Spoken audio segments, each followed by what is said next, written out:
오늘 우리에게 주시는 하나님의 말씀은 말라기 3장 7절에서부터 12절의 말씀입니다. 만군의 여호와가 이르노라. 너희 조상들의 날로부터 너희가 나의 규례를 떠나 지키지 아니하였도다. 그런즉 내게로 돌아오라. 그리하면 나도 너희에게로 돌아가라 했더니 너희가 이르기를 우리가 어떻게 하여야 돌아가리이까 하는도다. 사람이 어찌 하나님의 것을 도둑질하겠느냐. 그러나 너희는 나의 것을 도둑질하고도 말하기를 우리가 어떻게 주의 것을 도둑질하였나이까 하는도다. 이는 곧 11조와 봉헌물이라. 너희 곧 온 나라가 나의 것을 도둑질하였으므로 너희가 저주를 받았느니라. 만군의 여호와가 이르노라. 너희의 온전한 11조를 창고에 들여 나의 집에 양식이 있게 하고 그것으로 나를 시험하여 내가 하늘문을 열고 너희에게 복을 쌓을 곳이 없도록 붙지 아니하나 보라. 만군의 여호와가 이르노라. 내가 너희를 위하여 메뚜기를 금하여 너희 토지 소산을 먹어 없어지 못하게 하며 너희 밭의 포도나무 열매가 기한 전에 떨어지지 않게 하리니 너희 땅이 아름다워짐으로 모든 이방인들이 너희를 복되다 하리라. 만군의 여호와의 말이니라. 신앙이란 무엇이며 그 참된 신앙을 방해하고 좀먹는 것은 무엇입니까? 주님께서 직접 설교하신 산상수훈에서 세 가지 참 신앙을 어렵게 만들고 성숙되지 못하게 만드는 것이 있다고 말씀하셨습니다. 돈을 너무 귀하게 여기는 것입니다. 돈이 주인처럼 우리의 인생에 큰 영향을 끼친다고 말씀하고 계십니다. 마태복음 6장 19절에부터 24절에 너희를 위하여 내 보물을 땅에 쌓아두지 말라. 거기는 좀과 동록이 해하며 도둑이 구멍을 뚫고 도둑질하느니라. 너희를 위하여 보물을 하늘에 쌓아두라. 너희를 위하여 보물을 하늘에 쌓아두라. 거기는 좀이나 동록이 해하지 못하며 도둑이 구멍을 뚫지도 못하고 도둑질도 못하느니라. 내 보물이 있는 그곳에 내 마음도 있느니라. 눈은 몸의 등불이니 그러므로 내 눈이 성하면 온몸이 밝을 것이요 눈이 나쁘면 온몸이 어두울 것이니 그러므로 내게 있는 빛이 어두우면 그 어둠이 얼마나 더하겠느냐. 한 사람이 두 주인을 섬기지 못할 것이니 혹 이를 미워하고 저를 사랑하거나 혹 이를 중히 여기고 저를 경히 여기리라. 너희가 하나님과 재물을 겸하여 섬기지 못하느니라. 돈이 하나님의 위치에서 사람의 인생을 좌우할 수 있다는 것입니다. 의식주 문제로 내일의 문제로 염려, 근심, 걱정하는 것이 하나님을 의지하고 신뢰하는 참 신앙의 방해가 된다고 말씀하십니다. 마태복음 6장 25절부터 28절에 그러므로 내가 너희에게 이르노니 목숨을 위하여 무엇을 먹을까 무엇을 마실까 몸을 위하여 무엇을 입을까 염려하지 말라. 목숨이 음식보다 중하지 아니하며 몸이 의목보다 중하지 아니하냐. 공중의 새를 보라. 심지도 않고 거두지도 않고 창고에 모아들이지도 아니하되 너희 하늘아버지께서 기르시나니 너희는 이것들보다 귀하지 아니하냐. 너희 중에 누가 염려함으로 그 키를 한 자라도 더할 수 있겠느냐. 또 너희가 어찌 의복을 위하여 염려하느냐. 들의 백합화가 어떻게 자라는가 생각하여 보라. 수고도 아니하고 길쌈도 아니하느니라. 마태복음 6장 34절에 그러므로 내일 일을 위하여 염려하지 말라. 내일 일은 내일 염려할 것이요 한날의 괴로움은 그날로 족하리라. 비판하는 말이 참 신앙을 방해하는 무서운 독소가 됩니다. 마태복음 7장 1절에부터 4절에 비판을 받지 아니하려거든 비판하지 말라. 너희가 비판하는 그 비판으로 너희가 비판을 받을 것이요 너희가 헤아리는 그 헤아림으로 너희가 헤아림을 받을 것이라. 어찌하여 형제의 눈 속에 있는 티는 보고 내 눈 속에 있는 들보는 깨닫지 못하느냐. 보라, 내 눈 속에 들보가 있는데 어찌하여 내 형제에게 말하기를 나로 내 눈 속에 있는 티를 빼게 하라 하느냐. 오늘 말라기는 참 신앙을 잃어버린 이스라엘 백성에 대한 안타까움이 나와 있습니다. 특별히 물질 문제에 대한 교훈입니다. 특별히 물질의 문제에 대한 교훈입니다. 바벨론에서 돌아온 유다 백성들은 영적으로나 도덕적으로 타락한 바벨론 생활에서 좋지 못한 습관에 젖어 있었습니다. 이스라엘 백성들이 하나님을 떠나 겪어야 했던 고통과 해결을 통해 하나님께 돌아오기를 촉구하는 강력한 메시지입니다. 하나님께서는 자신의 백성에게 약속하신 그 축복을 회복하기 위해 반드시 지켜야 할 순종의 중요성을 강조하십니다. 그렇다면 하나님과 관계 회복이 우리의 삶에 어떤 의미가 있을까요? 범죄한 백성의 뿌리 깊은 범죄는 역대상 9장 1절에 온 이스라엘이 그 계보대로 계수되어 그들은 이스라엘 왕조실록에 기록되니라. 유다가 범죄함으로 말미암아 바벨론으로 사로잡혀 갔더니 언약에서 떠난 이스라엘 백성은 눈먼 것, 저는 것, 병든 것으로 제사를 드리고 11조 헌물에는 하나님을 향한 사랑이 들어있지 않았습니다. 그러나 회개를 기다리시는 하나님이십니다.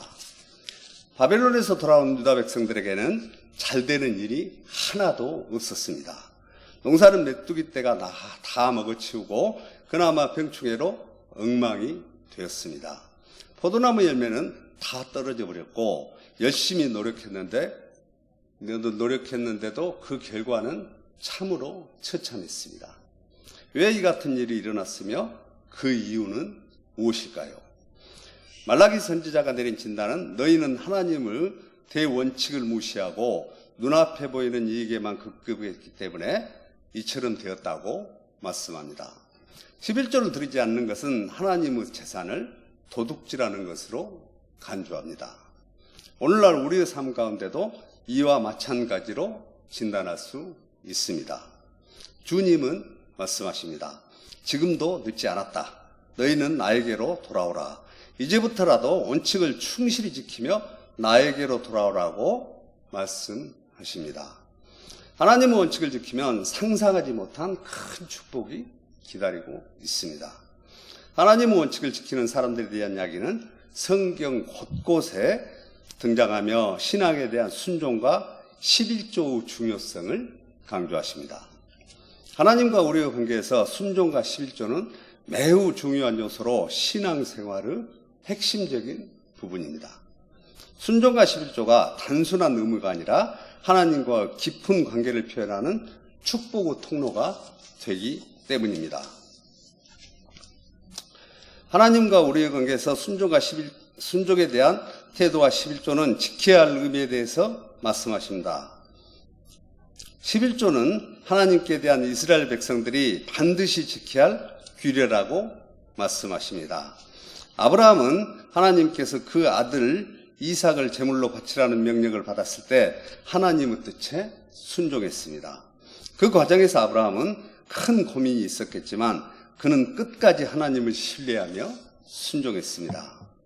11조는 하나님께서 우리에게 주신 모든 것에 대한 감사의 표현이며 하나님을 우리의 주인으로 인정하는 행위입니다.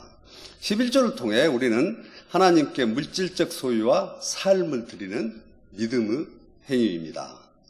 레위기 27장 30절에 그리고 그 땅의 10분의 1, 곧 그 땅의 곡식이나 나무 열매는 그 10분의 1은 여호와의 것이니 여호와의 성물이라. 하나님께서 우리에게 주신 모든 것 중 일부를 다시 하나님께 돌려드림으로써 하나님의 주권을 인정하고 명령에 순종하는 것을 의미합니다. 11조를 통해 우리는 하나님께서 우리를 축복하셨음을 기억하고 그에 대한 감사의 마음을 드리는 것입니다. 11조는 하나님께 대한 헌신의 상징이며 믿음의 신앙 고백입니다.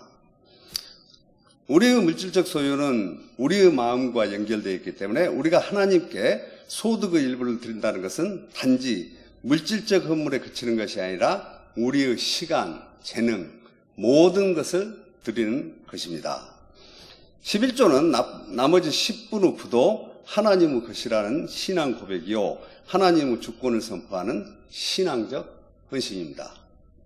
저는 오늘 설교 제목은 너희를 복되게 하라, 너희를 복되게 하라 라는 제목으로 말라기서 3장 7절에서부터 12절 하나님의 말씀을 나누어 보겠습니다. 첫째, 하나님의 규례를 지키는 것은 대원칙을 지키는 기초입니다. 하나님의 규례를 지키는 것은 대원칙을 지키는 기초입니다. 말라기서 3장 7절에 만군의 여호와가 이르노라 너희 조상들 날로부터 너희가 나의 규례를 떠나 지키지 아니하였도다. 그런즉 내게로 돌아오라. 그리하면 나도 너희에게로 돌아가리라 하였더니 너희가 이르기를 우리가 어떻게 하여야 돌아가리까 하는도다. 하나님의 규례를 떠난 유다 백성들이 소멸되지 않고 남아있다는 것은 기적 중의 기적입니다.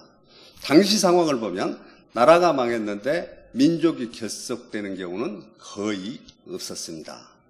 그 강한 나라 바벨론도 그 밖의 대제국들도 그 나라가 망한 후에는 그에 따른 민족은 소멸되었습니다.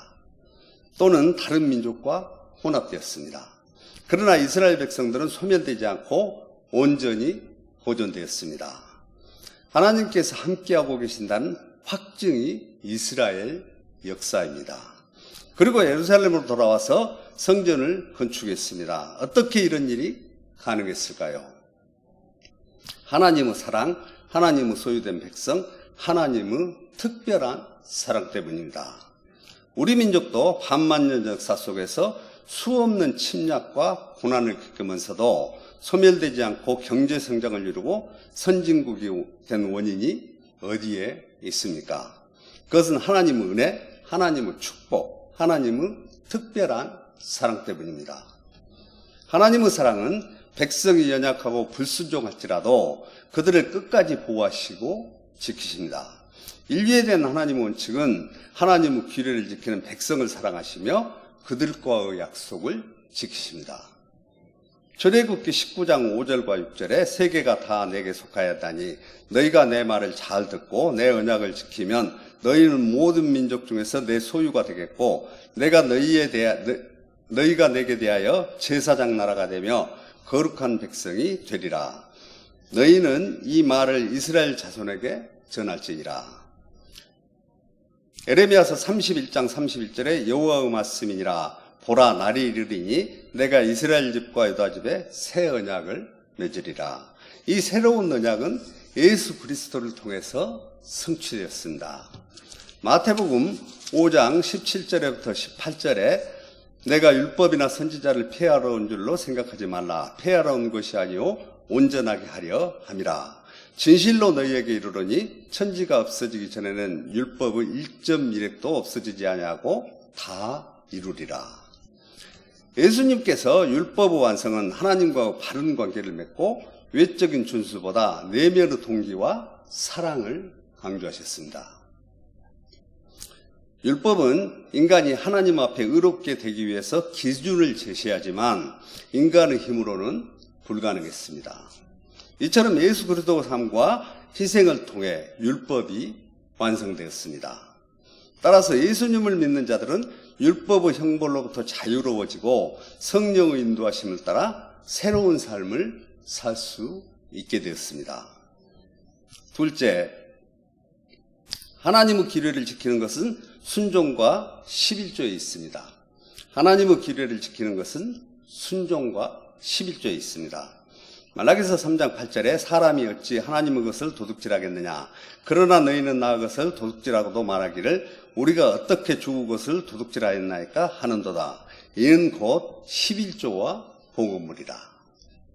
11조는 구약 성경에 유래된 개념으로 신앙생활에서 꼭 필요로 하는 중요한 부분입니다. 창세기 14장 20절에 너희 대적을 내 손에 붙이신 지극히 높으신 하나님을 찬송할지로다. 아브라함이 그 얻은 것에서 10분의 1을 멜기세덱에게 주었더라.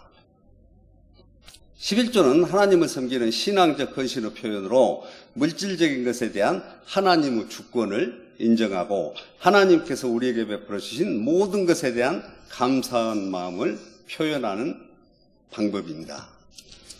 11조는 성전에서 사역하는 제사장과 레위인들, 성전 보수관리, 작고 소외되고 연약한 자들의 구제에 사용되었습니다.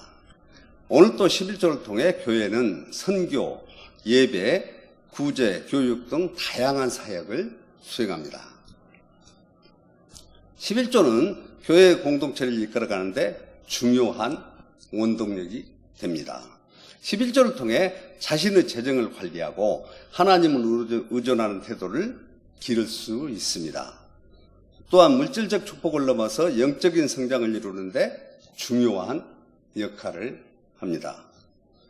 성경은 헌금 문제가 우리의 신앙생활에서 가장 기초적인 영적 문제라고 말씀하고 있습니다. 예수님께서도 돈에 관한 말씀을 언급하셨습니다. 돈 배후에는 영적인 세력이 존재한다는 것을 강조하셨습니다. 마태복음 6장 24절에 한 사람이 두 주인을 섬기지 못할 것이니 혹 이를 미워하고 저를 사랑하거나 혹 이를 중히 여기고 저를 경히 여김이라. 너희가 하나님과 재물을 겸하여 섬기지 못하느니라. 재물은 원어의 맘몬, 즉 인격체 돈신을 말합니다. 그러므로 유일하신 하나님과 돈신을 겸하여 섬길 수 없습니다. 돈은 우상 중 최고의 우상입니다. 그래서 헌금을 한다는 것은 맘몬신을 버린다는 의미가 있습니다. 하나님과 올바른 관계를 유지하기 위해서는 하나님과 재물 중에서 하나를 선택해야 합니다. 하나님께서는 우리가 물질을 소유 차원에서 우상화하지 말고 가난하고 작은 자를 위해서 사용하기를 원하십니다. 11조는 하나님과 관계를 바로 세우고 맘몬신을 이길 수 있는 중요한 신앙 훈련입니다. 우리는 물질을 사랑하는 마음이 하나님과 관계를 방해하지 않도록 경계해야 합니다. 11조를 통해 우리의 삶의 우선순위를 바로 세우고 하나님을 우리의 주인으로 모시며 살아가기를 결단해야 합니다. 물질에 대한 올바른 태도를 가지고 하나님의 규례를 지킨다면 우리에게 풍족한 삶을 약속하십니다. 말라기서 3장 10절에 만군의 여호와가 이르노라 너희의 온전한 11조를 창고에 들여 나의 집에 양식이 있게 하고 그것으로 나를 시험하여 내가 하늘문을 열고 너희에게 복을 쌓을 것이 없도록 붙지 아니하나 보라. 하나님께서는 하나님을 시험해보지 말라 하셨습니다. 11조에 대해서는 시험해보라고 강조합니다. 믿는 자의 축복은 하늘문이 열리는 것입니다. 11조 헌금을 드리는 자에게는 하늘문을 활짝 열고 복을 쌓을 곳이 없도록 부어주시겠다는 것입니다. 성도들에게 하늘문을 여는 3대의 열쇠가 있습니다. 첫째, 믿음으로 하늘문을 여는 것입니다. 천국문, 구원문입니다. 둘째, 기도로 하늘문을 여는 것입니다. 응답의 문, 성령의 선물입니다. 셋째, 11조 헌금으로 하늘문을 여는 것입니다. 축복, 물질의 복입니다. 하나님은 물질적인 축복과 영적인 구원의 축복에 대한 확신이며 신앙 고백입니다. 그렇습니다. 심는 대로 거두게 하시는 하나님은 믿음을 심는 자에게는 천국을, 기도를 심는 자에게는 응답을, 11조를 심는 자에게는 물질의 축복을 거두게 하십니다. 셋째, 하나님의 규례를 지키기 위해서는 백성들의 죄를 짊어지고 기도해 줄 제사장들이 있어야 합니다. 제사장과 11조는 매우 중요한 관계입니다. 말라기서 3장 11절에 만군의 여호와가 이르노라 내가 너희를 위하여 메뚜기를 금하여 너희 소산을 먹어 없애지 못하게 하며 너희 밭의 포도나무 열매가 기한전에 떨어지지 않게 하리니. 하나님께서 보호해 주시겠다는 것입니다. 농작물도 보호하시고 삶의 여러 가지 부분을 보호해 주시고 지켜주시겠다는 것입니다. 토지의 소산도 멸하지 않게 해주시고 포도나무와 실도 떨어지지 않게 지켜주시겠다는 것입니다. 이러한 규례를 지키기 위해서는 타인을 위해 중보기도해야 할 제사장이 필요했습니다. 그러나 당시 유다 백성들에게는 제사장이 없었습니다. 중보기도를 해줘야 할 제사장들이 사라졌습니다. 왜 사라졌을까요? 11조 때문에 사라졌습니다. 하나님과 인간 사이에 죄악을 가지고 단을 쌓아야 할 제사장은 하나님 앞에 피의 제사를 드리고 백성들이 망하지 않고 복의 근원이 될 수 있도록 반드시 중보기도가 필요했습니다. 그러나 유다 백성들은 11조를 드리지 않아서 제사장들이 생활을 할 수 없게 되자 떠나가는 세상을 만들었습니다. 성경이 강조하는 진리는 제사장은 유다 백성들의 마지막 생명줄 같은 역할을 하는 중보자였습니다. 제사장은 유다 백성들의 마지막 생명줄 같은 역할을 하는 중보자였습니다. 이러한 제사장들도 가난과 멸시를 견디지 못하고 떠나갔습니다. 종교기도라는 제사장들이 없을 때 삶은 황폐해져 갔고 마음은 피폐해진 것입니다. 하나님의 은혜가 끊어진 것입니다. 성도 여러분, 오늘날에도 우리가 꼭 지켜야 할 대원칙은 여러분을 위해 기도하는 목회자가 필요한 것입니다. 하나님 은혜와 공급하심으로 하나님을 향한 신앙 고백으로 중보자가 필요함을 강조하고 있습니다. 9절에 너희 곧 온 나라가 나의 것을 도둑질하였으므로 너희가 저주를 받았느니라. 하나님은 이 같은 대원칙을 지키지 않은 유다와 이스라엘 백성들에게 하나님의 것을 도둑질했다고 말씀하십니다. 하나님의 은혜 전체를 떼먹고 대원칙을 어겼던 것입니다. 너희는 하나님의 특별한 사랑받을 자라는 원칙, 너희는 하나님의 은혜와 공급하심으로 11조를 드려야 하는 원칙, 너희의 죄를 짊어지고 기도해야 할 제사장이 필요한 자라는 원칙. 11조와 헌물은 구원을 위한 최소한의 예물이었고 이스라엘 민족을 존재케 하는 가장 기본적인 신앙 고백입니다. 11조를 하면서도 가난하다면 그것이야말로 자랑이요 진정한 축복입니다. 왜? 무엇 때문입니까? 진정으로 남을 위해 축복을 전해주는 사람이기 때문입니다. 진정으로 남을 돕고 치료하도록 힘쓰는 사람이기 때문입니다. 진정으로 남의 자신의 욕망을 줄이고 가난을 선택한 사람이기 때문입니다. 하나님이 안타까워하시는 것은 무엇입니까? 백성들이 11조를 바치지 않아서 성전 창고가 비어버린 것입니다. 제사장들도 굶다 지쳐 달아나버린 현실을 하나님은 말씀하십니다. 나를 한번 시험해보라. 내가 하늘문을 열고 너희에게 복을 쌓을 곳이 없도록 붓지 아니하나 보라. 그렇다면 하나님께 드리면 드릴수록 가난해질까요? 하나님은 제사장이 사명을 감당할 때 축복이 임합니다. 이제 오늘의 말씀을 갈무리하고자 합니다. 첫째, 하나님의 규례를 지키는 것은 대원칙을 지키는 기초입니다. 둘째, 하나님의 규례를 지키는 것은 순종과 11조에 있습니다. 셋째, 하나님의 규례를 지키기 위해서는 백성들의 죄를 짊어지고 기도해 줄 제사장들이 있어야 합니다. 하나님께서 말씀과 명령에 순종하는 자들에게는 풍성한 복을 주십니다. 말라기서 3장 12절에 너희 땅이 아름다워짐으로 모든 이방인들이 너희를 복되다 하리라. 만군의 여호와의 말이니라. 하나님께서는 우리가 드리는 물질적인 것뿐만 아니라 우리의 삶 전체를 하나님께 맡기고 순종할 때 언제나 우리에게 풍성한 축복을 약속하시고 사랑으로 채워주십니다. 그 축복은 재물을 얻습니다. 땅의 축복을 통해 많은 성취를 얻습니다.